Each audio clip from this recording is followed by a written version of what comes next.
Good morning students.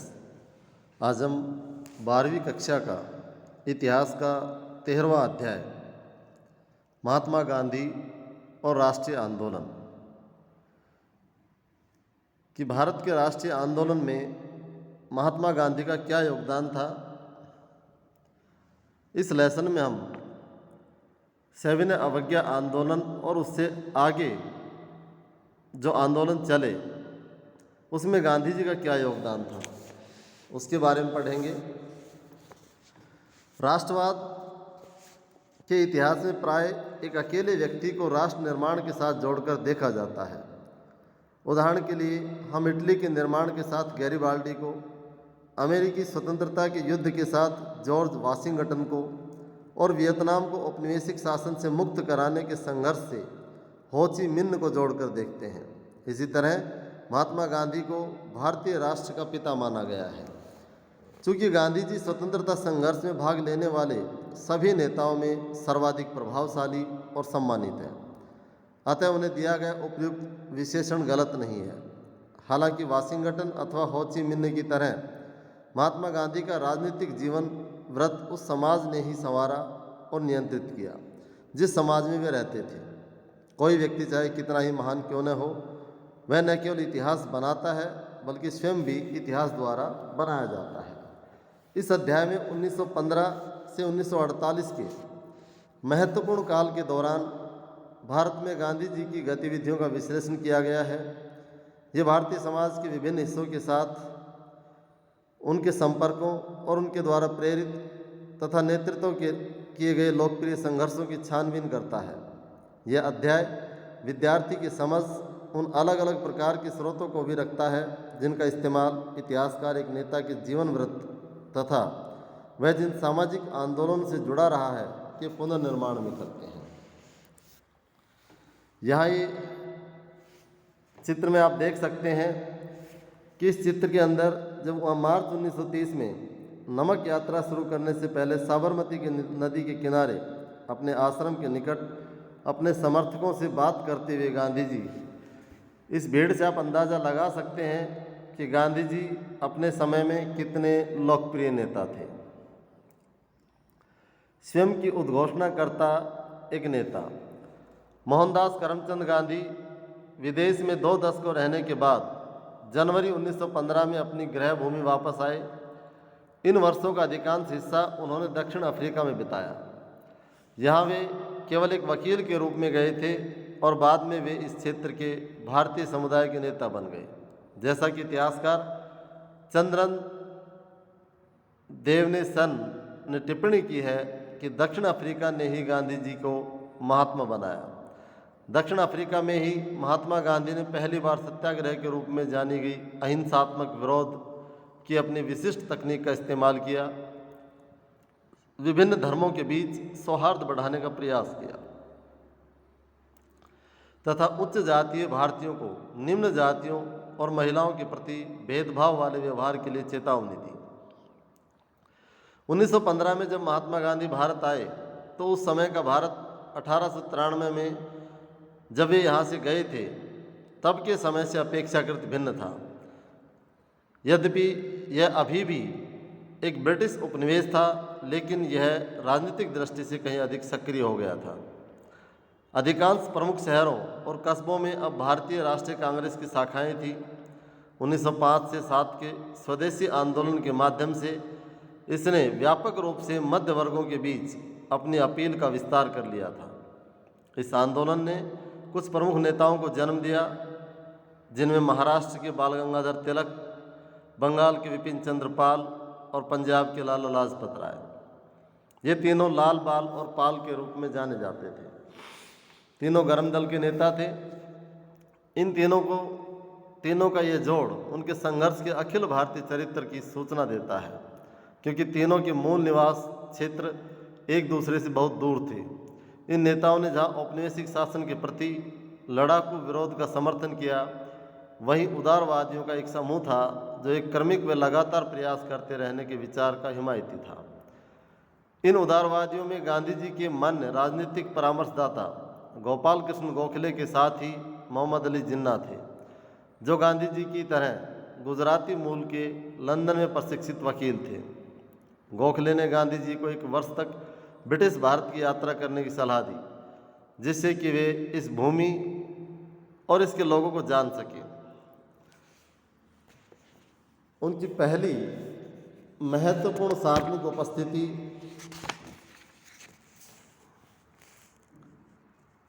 फरवरी 1916 में बनारस हिंदू विश्वविद्यालय के उद्घाटन समारोह में हुई। इस समारोह में आमंत्रित व्यक्तियों में वे राजा और मानव प्रेमी थे, जिनके द्वारा दिए गए दान ने बनारस हिंदू विश्वविद्यालय की स्थापना में योगदान दिया। समारोह में एनी बेसेंट जैसे कांग्रेस के कुछ महत्वपूर्ण नेता भी उपस्थित थे। इन प्रतिष्ठित व्यक्तियों की तुलना में गांधी जी की अपेक्षाकृत अज्ञात थे। उन्हें यह भारत के अंदर उनकी प्रतिष्ठा के कारण नहीं, बल्कि दक्षिण अफ्रीका में उनके द्वारा किए गए कार्य के आधार पर आमंत्रित किया गया था। जब गांधी जी की बोलने की बारी आई तो उन्होंने मजदूर गरीबों की ओर ध्यान देने के कारण भारतीय विशिष्ट वर्ग को आड़े हाथों लिया।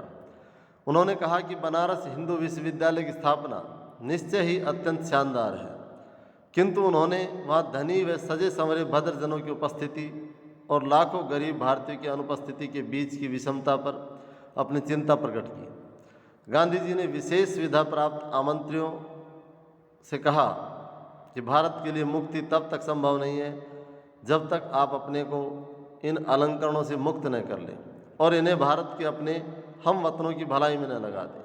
वे कहते गए कि हमारे लिए स्वशासन का तब तक कोई अभिप्राय नहीं है जब तक हम किसानों से उनके श्रम का लगभग संपूर्ण लाभ स्वयं अथवा अन्य लोगों को ले लेने की अनुमति देते रहेंगे।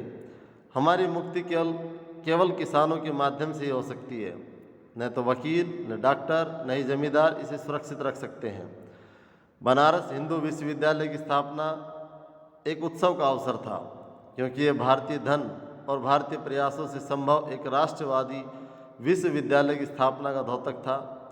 लेकिन गांधी जी ने स्वयं को बधाई देने की सुर मिलाने की अपेक्षा लोगों को उन किसानों और कामगारों की याद दिलाना चुना जो भारतीय जनसंख्या के अधिसंख्य हिस्से का निर्माण करने के बावजूद वहां श्रोताओं में अनुपस्थित थे। एक दृष्टि से फरवरी 1916 में बनारस में गांधी जी का भाषण मात्र वास्तविक तथ्य का ही उद्घाटन था, अर्थात भारतीय राष्ट्रवाद वकीलों, डॉक्टरों और जमींदारों जैसे विशिष्ट वर्गों द्वारा निर्मित था। लेकिन दूसरी दृष्टि से देखा जाए तो ये वक्तव्य उनकी मंशा भी जाहिर करता था। यह भारतीय राष्ट्रवाद को संपूर्ण भारतीय लोगों का और अधिक अच्छे ढंग से प्रतिनिधित्व करने में सक्षम बनाने की गांधी जी की स्वयं की इच्छा की प्रथम सार्वजनिक उद्घोषणा थी।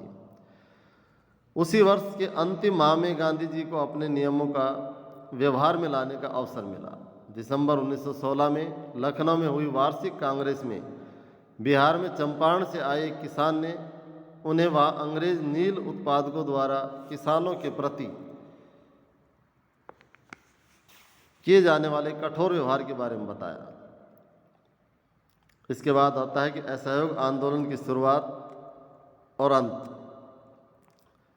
1917 का अधिकांश समय महात्मा गांधी को किसानों के लिए काश्तकारी की सुरक्षा के साथ साथ अपनी पसंद की फसल उपजाने की आज़ादी दिलाने में बीता। अगले वर्ष यानी 1918 में गांधी जी गुजरात के अपने गृह राज्य में 2 अभियानों में संलग्न रहे। सबसे पहले उन्होंने अहमदाबाद के एक श्रम विवाद में हस्तक्षेप कर कपड़े की मिलों में काम करने वालों के लिए काम करने की बेहतर स्थितियों की मांग की। इसके बाद उन्होंने खेड़ा में फसल चौपट होने पर राज्य से किसानों का लगान माफ़ करने की मांग की। चंपारण, अहमदाबाद और खेड़ा में की गई पहल से गांधी जी के एक ऐसे राष्ट्रवादी के रूप में उभरे जिनमें गरीबी के लिए गहरी सहानुभूति थी। इसी तरह ये सभी स्थानिक संघर्ष थे। इसके बाद 1919 में औपनिवेशिक शासकों ने गांधी जी की झोली में एक ऐसा मुद्दा डाल दिया जिससे वे कहीं अधिक विस्तृत आंदोलन खड़ा कर सकते थे।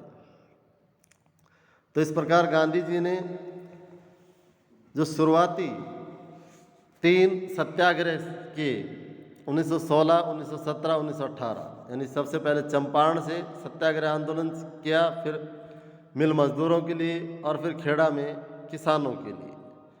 ये महत्वपूर्ण सत्याग्रह आंदोलन थे गांधी जी के।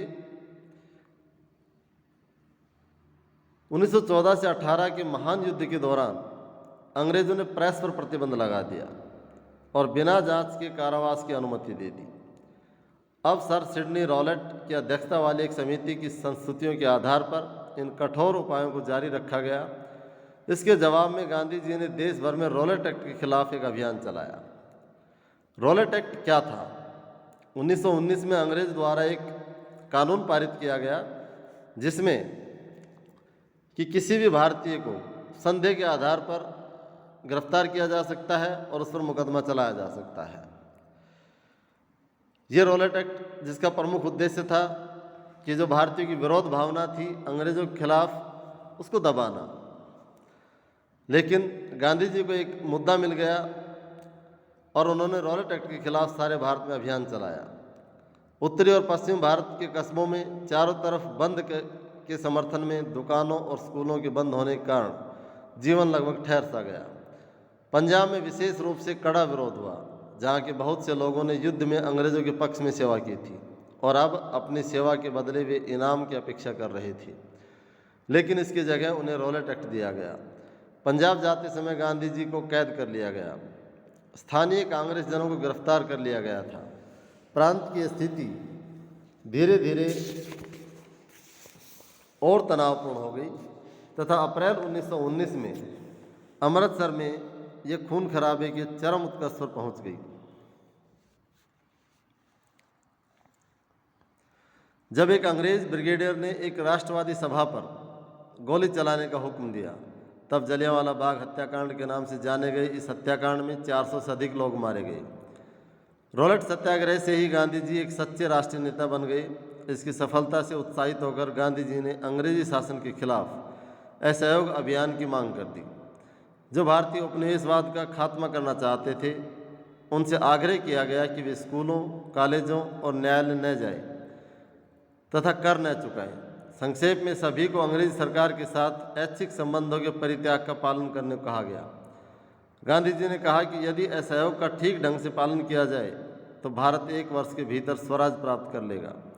अपने संघर्ष का और विस्तार करते हुए उन्होंने खिलाफत आंदोलन के साथ हाथ मिला लिए, जो हाल ही में तुर्की शासन कमाल अतातुर्क द्वारा समाप्त किए गए सर्व इस्लामवाद के प्रतीक खलीफा की पुनर्स्थापना की मांग कर रहा था। तो खिलाफत आंदोलन भी भारत में चला। जो भारतीय मुसलमान थे उन्होंने अंग्रेजों के खिलाफ खिलाफत आंदोलन चलाया और गांधी जी ने इसी आंदोलन के समकक्ष असहयोग आंदोलन चलाया। गांधी जी का कहना था कि अगर हम अंग्रेजों को किसी भी काम में सहयोग नहीं करेंगे तो उनकी कार्यप्रणाली ठप हो जाएगी और वो साल भर के भीतर भारत को आज़ाद कर देंगे। एक लोकप्रिय आंदोलन की तैयारी।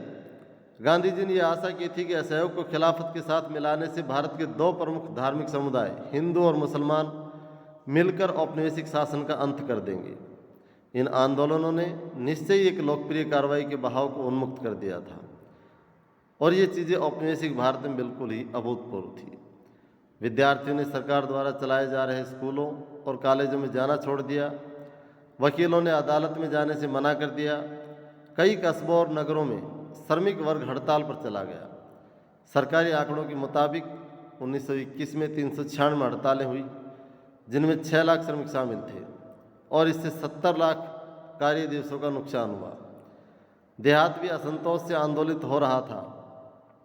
उत्तरी आंध्र की पहाड़ी जनजातियों ने वन कानूनों की अवहेलना कर दी। अवध के किसानों ने कर नहीं चुकाए। कुमाऊं के किसानों ने औपनिवेशिक अधिकारियों का सम्मान होने से मना कर दिया। इन विरोध आंदोलन को कभी कभी स्थानीय राष्ट्रवादी नेतृत्व की अवज्ञा करते हुए कार्यान्वित किया गया। किसानों, श्रमिकों और अन्य की इनकी अपने ढंग से व्याख्या की और औपनिवेशिक शासन के साथ असहयोग के लिए उन्होंने ऊपर से प्राप्त निर्देशों पर टिके रहने की बजाय अपने हितों से मेल खाते तरीकों का इस्तेमाल कर कार्रवाई की। महात्मा गांधी के अमेरिकी जीवनी लेखक लुई फिशर ने लिखा है कि कि असहयोग भारत और गांधी जी के जीवन के एक युग का ही नाम हो गया। असहयोग शांति की दृष्टि से नकारात्मक किंतु प्रभाव की दृष्टि से बहुत सकारात्मक था। इसके लिए प्रतिवाद, परित्याग और स्व अनुशासन आवश्यक थे, जो स्वशासन के लिए एक प्रशिक्षण था। 1857 के विद्रोह के बाद पहली बार असहयोग आंदोलन के परिणाम स्वरूप अंग्रेजी राज की नींव हिल गई। फरवरी 1922 में किसानों के एक समूह ने संयुक्त प्रांत के चौरा चौरी पुरवा में एक पुलिस स्टेशन पर आक्रमण कर उसे आग लगा दी। इस अग्निकांड में कई पुलिस वालों की जानें चली गई।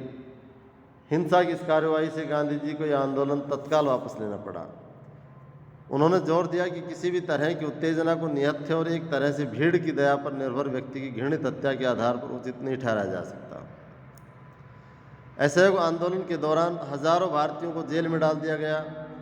स्वयं गांधी जी को मार्च 1922 में राजद्रोह के आरोप में गिरफ्तार कर लिया गया। उन पर जांच की कार्रवाई की अध्यक्षता करने वाले जज जस्टिस C.N. ब्रूमफील्ड ने उन्हें सजा सुनाते समय एक महत्वपूर्ण भाषण दिया। जज ने टिप्पणी की कि इस तथ्य को नकारना असंभव होगा कि मैंने आज तक जिनकी जांच की है अथवा करूंगा, आप उनसे भिन्न श्रेणी के हैं।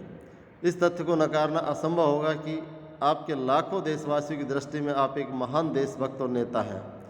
यहाँ तक कि राजनीति में जो लोग आपसे भिन्न मत रखते हैं, वे भी आपको उच्च आदर्श और पवित्र जीवन वाले व्यक्ति के रूप में देखते हैं।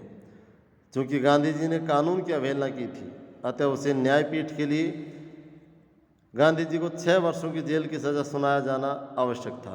लेकिन जज ब्रूमफील्ड ने कहा कि यदि भारत में घट रही घटनाओं की वजह से सरकार के लिए सज़ा की इन वर्षों में कमी और आपको मुक्त करना संभव हुआ, तो इससे मुझसे ज़्यादा कोई प्रसन्न नहीं होगा। तो इस तरह आपने देखा कि यहाँ तक जो हमने गांधी जी के बारे में पढ़ा कि गांधी जी 1915 में दक्षिण अफ्रीका से भारत लौटे और वहीं से एक पहचान लेकर लौटे थे। सत्याग्रह आंदोलन की, अहिंसा के अपने जो रास्ता अपनाया, अहिंसा जो रास्ता गांधी जी ने अपनाया, उस अहिंसा के सिद्धांत को वहाँ से लेकर लौटे गांधी जी और यहाँ पर आकर उन्होंने सारे देश का भ्रमण किया। सबसे पहले बनारस हिंदू कॉलेज गए और वहाँ पर उन उच्च अधिकारियों और अभिजात वर्ग के लोगों का ध्यान भारत की गरीब जनता की ओर खींचा और गांधी जी ने कहा कि जब तक इन गरीब लोगों का साथ हमारे साथ नहीं रहेगा, तब तक हम स्वराज्य प्राप्त नहीं कर सकेंगे। इसके बाद गांधी जी ने 1916 में चंपारण में, 17 में और 18 में गुजरात में मिल मजदूरों और खेड़ा के किसानों के लिए सत्याग्रह आंदोलन किया। फिर प्रश्न बनता है कि रॉलेट एक्ट क्या है, भारतीयों ने इसका विरोध क्यों किया? असहयोग आंदोलन से आपका क्या अभिप्राय है? असहयोग आंदोलन के पीछे कौन से कारण मौजूद थे? गांधी जी ने किस प्रकार से असहयोग आंदोलन को चलाया, उसके बारे में आप क्या जानते हैं? चौरा चौरी घटना क्या थी? असहयोग आंदोलन को वापस क्यों लिया गया? ये क्वेश्चन यहाँ तक बनते हैं।